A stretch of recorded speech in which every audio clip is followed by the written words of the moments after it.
जय हिंद, वंदे मातरम। स्वागत है आप सभी का गुरुजी वर्ल्ड एग्जाम स्टडी प्लेटफॉर्म में। राष्ट्र हित में शिक्षा, this is Dheeraj Dwivedi from Guruji world. दोस्तों, आज की यह वीडियो ईवीएस सेक्शन यानी इन्वायरमेंट पर्यावरण के टॉप 30 क्वेश्चंस पर आधारित एक मॉक टेस्ट है, जिसमें आपका मिनिमम स्कोर यानी आप क्वालिफाइंग के लिए मात्र 15 क्वेश्चन करेंगे तो मजा आ जाएगा। यानी 15 क्वेश्चन इस वीडियो से कर पाएंगे आप, देखना होगा। हर क्वेश्चंस के लिए मिलेंगे आपको 5 सेकेंड। गुरुजी वर्ल्ड एग्जाम स्टडी प्लेटफॉर्म में ऐसे टॉप 30 क्वेश्चंस हैं ये कि आपकी आधारशिला को बहुत मजबूत कर देंगे मात्र इस टेस्ट पेपर से। पहला क्वेश्चन, निम्नलिखित में किस नदी को बंगाल के शोक के रूप में जाना जाता है? अब देखिए, दूसरे क्वेश्चन में और पहले क्वेश्चन में बच्चे काफी कंफ्यूज होते हैं, जो एग्जाम पॉइंट ऑफ व्यू से बहुत बेहद इंपॉर्टेंट है। जब क्वेश्चन में कहा जाए कि बंगाल, वेस्ट बंगाल की जब बात होती है, बंगाल के शोक के रूप में जाना जाता है, तब आप वहां पर दामोदर लगाइएगा। देखिएगा, दामोदर काफी तबाही के रूप में जानी जाती है, इसलिए बंगाल के शोक के रूप में दामोदर को माना जाता है। ऑप्शन नंबर जाएगा भाई बी के साथ। क्वेश्चन के थोड़े से स्वरूप को चेंज करते हैं और क्वेश्चन कह रहा है कि निम्नलिखित में किस नदी को बिहार के शोक के रूप में जाना जाता है? बिहार के शोक के रूप में, ध्यान दीजिएगा, बिहार के शोक के रूप में जाना जाता है, तो हम ये कह सकते हैं कि बिहार वाला कोसी के साथ जाएगा। क्लियर है? बिहार का जो है कोसी के साथ जाएगा। काफी तबाही मचाने वाली है बिहार की नदी, जिसमें हम कोसी का नाम लेते हैं। आपने देखा होगा, नेपाल और बिहार का एक ऐसा क्षेत्र, पूर्वोत्तर का ऐसा क्षेत्र दोस्तों, जो काफी जो है तबाही के लिए माना जाता है। अगला, भूकंप मापा जाता है। दोस्तों, अर्थक्वेक्स की बात करता है तो भूकंप है क्या? भूकंप एक पृथ्वी की एक परिवर्तनीय घटना है, जो ताप, दाब इत्यादि के कारण पृथ्वी में जो हलचल होती है उसे हम अर्थक्वेक्स कहा जाता है। अगर हम बात करते हैं दोस्तों यहां पर कि भूकंप जो मापा जाता है वो किसमें मापा जाता है? रिएक्टर पैमाने में। रिएक्टर पैमाने में एक स्केल टाइप का होता है जिसमें भूकंप की तीव्रता को मापते हैं।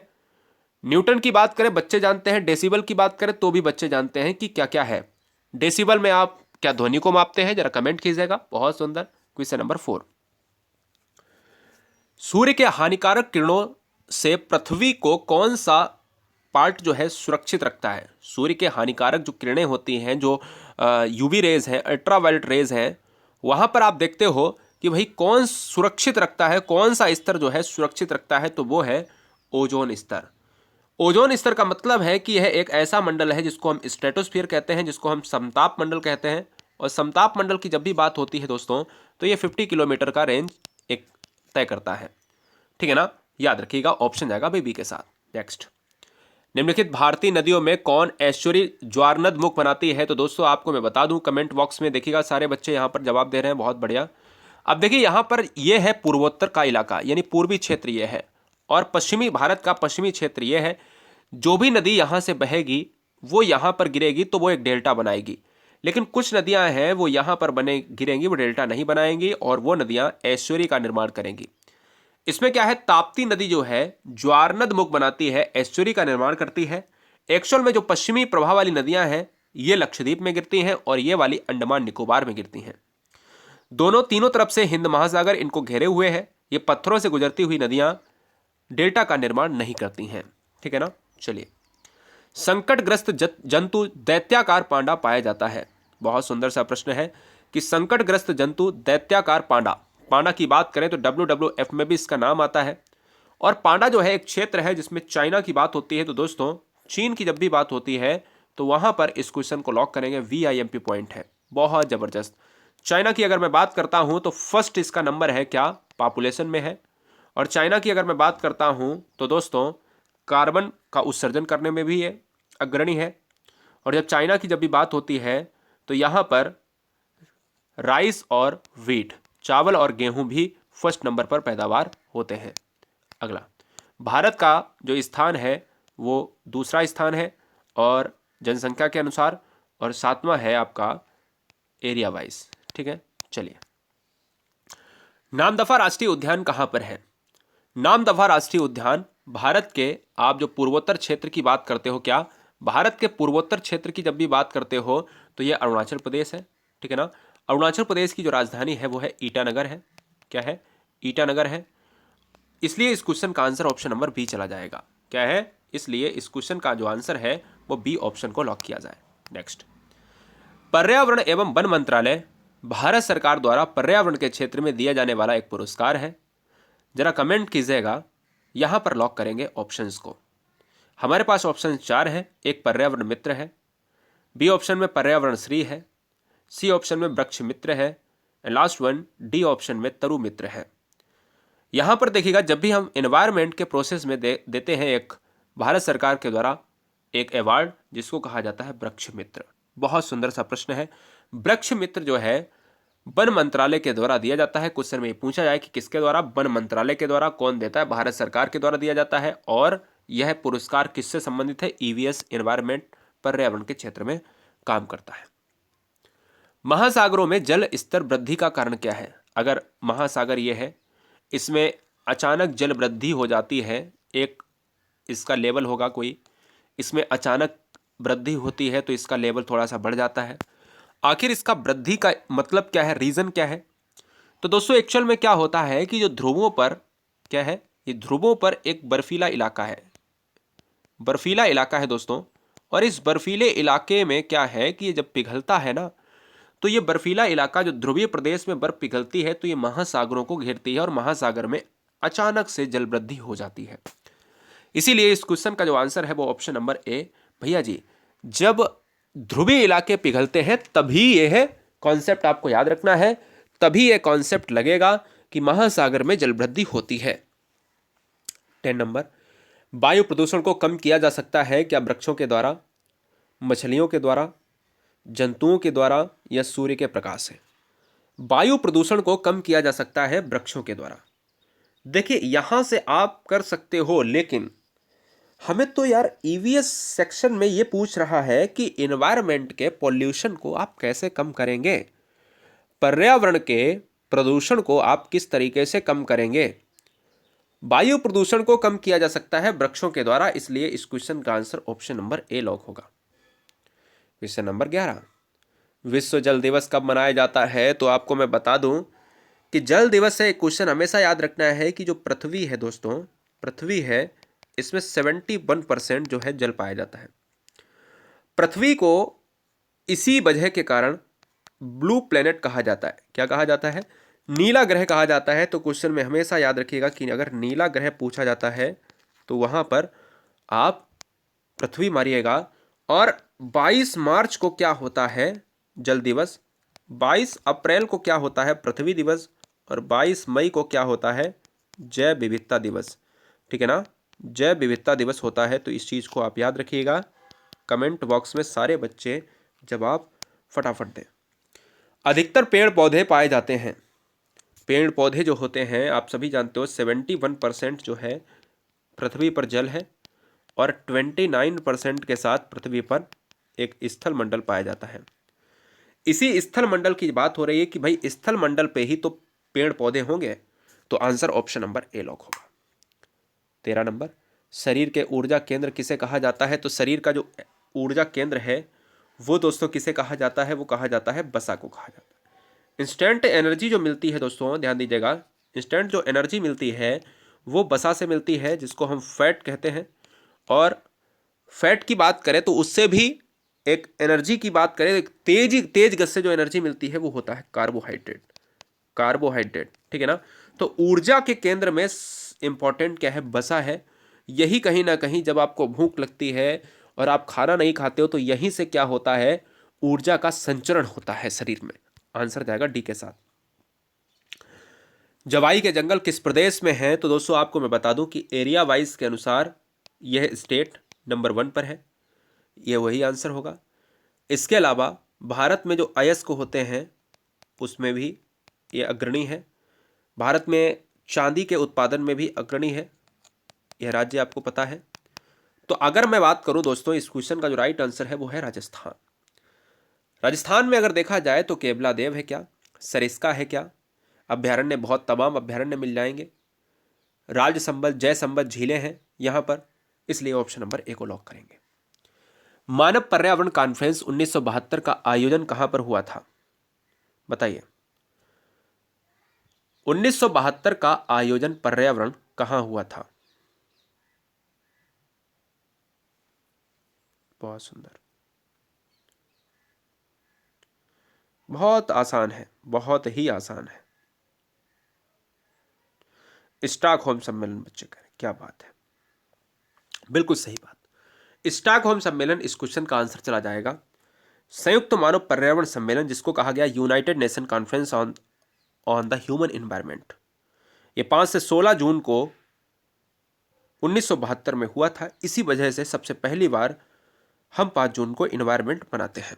अगला, किस प्रदूषण के कारण तेजाबी वर्षा होती है? तेजाबी वर्षा आपको पता है कि एसिड रेन कहा जाता है, और एसिड रेन जो होता है वो H2SO4 SO2 की बात होती है, HNO3 की बात होती है, और तेजाबी वर्षा के कारण ही आपके ताजमहल, आगरा में जो ताजमहल है उसका रंग पीला पड़ रहा है, फीका पड़ रहा है। नेक्स्ट, निम्नलिखित में कौन सा पक्षी कैक्टस पौधों के कांटों के बीच में अपना नेक्स्ट बनाता है, यानी घोंसला बनाता है? कैक्टस एक पौधा है, उसमें बहुत सारे कांटे होते हैं, उनके बीच में अपना घोंसला का निर्माण करता है। इस क्वेश्चन का जो आंसर है वो ऑप्शन नंबर ए जाएगा, फाख्ता के साथ। नेक्स्ट, किसी जगह के फ्लोरा और फौना को सूचित करता है, तो दोस्तों याद रखिएगा, फ्लोरा और fauna very very most important, ये आपके इन्वायरमेंट का एक हिस्सा है। फ्लोरा फौना एक पौधे और जंतुओं का एक मिश्रण है। फ्लोरा पौधे, फौना जंतु, क्या इस क्वेश्चन को हम मार सकते हैं? तो मैं कहूँगा कि पेड़ पौधे और जंतु या पेड़ पौधे कहीं ऑप्शन में है, पक्षी पेड़ पौधे, जंतु मछलियाँ, मछलियाँ पेड़ पौधे नहीं। आंसर ऑप्शन नंबर ए जाएगा। हमेशा याद रखना, इस क्वेश्चन को बहुत बारीकी से पूछा जाता है कि कभी कभी फ्लोरा और फौना, हमेशा पेड़ पौधे और जंतुओं को ही आप मारेंगे। 19 देखिए, चलिए,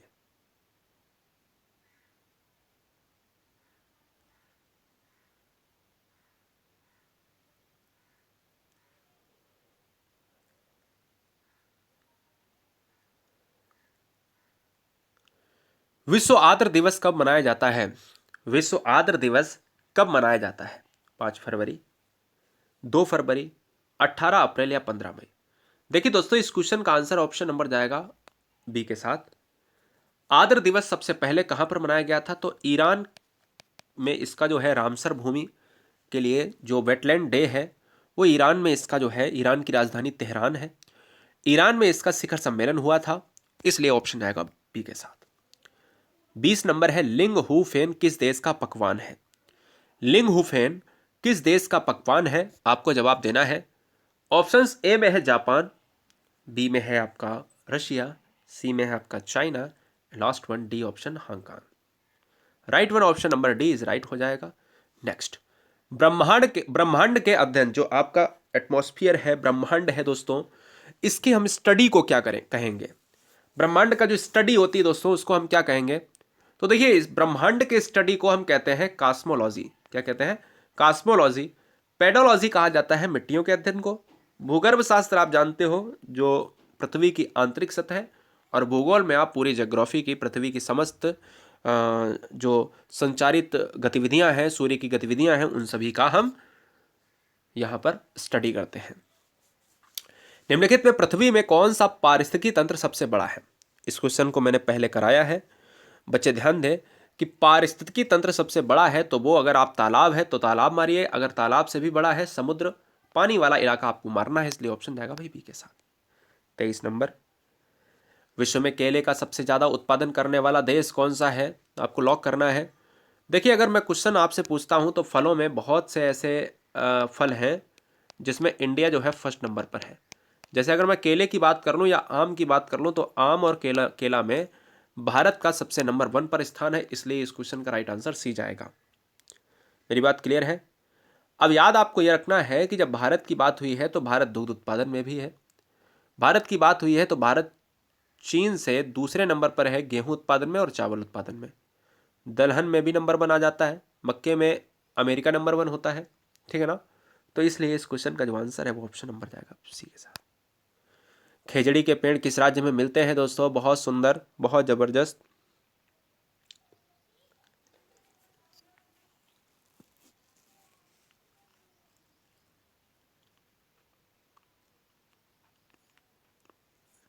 खेजड़ी के पेड़ किस राज्य में मिलते हैं? तो खेजड़ी के पेड़ मिलते हैं राजस्थान राज्य में, ऑप्शन डी जाएगा। नेक्स्ट, निम्नलिखित में किस देश में दुनिया का सबसे बड़े जंगल है? जवाई के जंगल अभी मैंने आपको बताया राजस्थान में है। भारत में सबसे बड़े जंगल मिलेंगे आपको, वन ज़्यादा मिलेंगे आपको मध्य प्रदेश में। और भारत में अगर मैं वर्ल्ड में अगर मैं पूछता हूँ कि सबसे ज़्यादा जो है जंगल कहाँ पर मिलेंगे, तो बच्चे कह रहे हैं कि सर रसिया होना चाहिए। तो यहाँ पर जो आंसर है वो बिल्कुल सही बात है, रसिया होगा, ऑप्शन जाएगा भाई सी के साथ। नेक्स्ट, निम्नलिखित में वह कौन सा स्थान है जहां पर कभी बारिश नहीं होती है? एक रेगिस्तान है जिसका नाम है दोस्तों आटाकामा, है ना। आटाकामा जो है एक मरुस्थल है। यह आपको बताना है कि आटाकामा मरुस्थल कहाँ पर है। मैं आपको बताता हूँ। आटाकामा मरुस्थल है आपके साउथ अमेरिका में। यह शुष्क पठार का क्षेत्र है, एंडीज पर्वतमाला के पश्चिमी प्रशांत तट पर स्थित है। यहां पर ऑप्शन जाएगा किसके साथ? दुनिया का सबसे शुष्क मरुस्थल है, सबसे शुष्क मरुस्थल ड्राई में। ठीक है, अगला क्वेश्चन, सौंदर्य का देवता किस ग्रह को कहा जाता है? दोस्तों बहुत बढ़िया, सौंदर्य का देवता किस ग्रह को कहा जाता है? तो जरा लॉक कीजिएगा। यहां पर आंसर जाएगा शुक्र के साथ, पृथ्वी की बहन, है ना। इस तरीके से भी जानते हैं, morning star, evening star. Next, किस राज्य में राष्ट्रीय उद्यान वैली ऑफ फ्लावर्स स्थित है? ऑलरेडी मैं बता चुका हूं, वैली ऑफ फ्लावर्स जो है उत्तराखंड में अवस्थित है, इसलिए इस क्वेश्चन का आंसर जाएगा ऑप्शन नंबर ए के साथ। 29 आपको बताना है, लॉक करना है। बहुत सुंदर, क्या बात है। देखिए, कौन सा प्राणी मांसाहारी है? कौन सा प्राणी मांसाहारी है? कमेंट कीजिएगा। बहुत सुंदर, जबरदस्त, क्या बात है। चैनल पर पहली बार है तो चैनल को ईमानदारी से सब्सक्राइब करने के लिए आपका धन्यवाद। अगर ईमानदारी से सिलेक्शन चाहिए तो ईमानदारी से आप सब्सक्राइब जरूर कर लें। गुरुजी वर्ल्ड एग्जाम स्टडी प्लेटफॉर्म में जितने भी बच्चे हैं वो गुरुजी वर्ल्ड के टेलीग्राम से जुड़ जाएं। GURUJI स्पेस WORLD गुरुजी वर्ल्ड का टेलीग्राम है, ग्रीन लोगो मिलेगा आपको। साथ ही साथ मैं आपको बता देना चाहता हूं कि गुरुजी वर्ल्ड 2.0 पर बहुत ज़्यादा अच्छी क्लासेस चल रही हैं, सारे टीचर्स मिलकर पढ़ा रहे हैं। कौन सा प्राणी मांसाहारी है? आंसर जाएगा मेढक के साथ, हिरण, बकरी, गाय। मेढक कीट पतंगों को खा लिया तो समझ लो मांसाहारी हो गया। यह रहा 30 नंबर। परावैंगनिक किरणें किस प्रकार के कैंसर का कारण बनती हैं? बहुत सुंदर, जबरदस्त, क्या बात है। परावैंगनिक किरणें किस प्रकार के कैंसर का कारण बनती हैं? बताइए दोस्तों, लॉक किया जाए। क्या बात है, बहुत सुंदर।